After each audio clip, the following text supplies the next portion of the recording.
ఇక మెదక్ జిల్లా సిద్దిపేటలో పలు అభివృద్ధి కార్యక్రమాల్లో పాల్గొన్నారు మంత్రి హరీష్ రావు. రంగధాంపల్లిలో 2,44,00,000తో సబ్స్టేషన్కు శంకుస్థాపన చేశారు. ఈ విద్యుత్ స్టేషన్కి అమరవీరుల ఉపకేంద్రంగా పేరు పెట్టారు. బాల వికాస సాంఘిక సేవా సంస్థ ఆధ్వర్యంలో ఏర్పాటు చేసిన నీటి శుద్ధి కేంద్రాన్ని ప్రారంభించారు. ప్రజలకు విద్యుత్ సమస్యలు తలెత్తకుండా చూస్తామన్నారు హరీష్ రావు. ఈ కార్యక్రమంలో ఎంపీ కొత్త ప్రభాకర్ రెడ్డి పాల్గొన్నారు.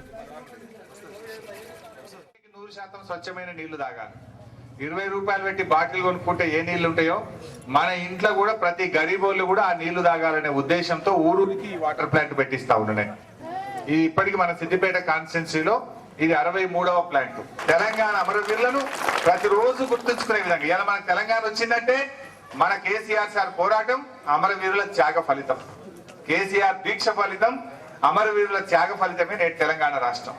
మొత్తం రాష్ట్రంలో అమరవీరుల పేరు మీద ఒక ప్రభుత్వ కార్యక్రమం మొట్టమొదటి ఎక్కడ జరిగింది అంటే ఇగో సిద్దిపేటలో రంగదాంపల్లిలో అమరవీరుల సబ్స్టేషన్ అధికారిక కార్యక్రమం మొట్టమొదటి కార్యక్రమం జరిగింది.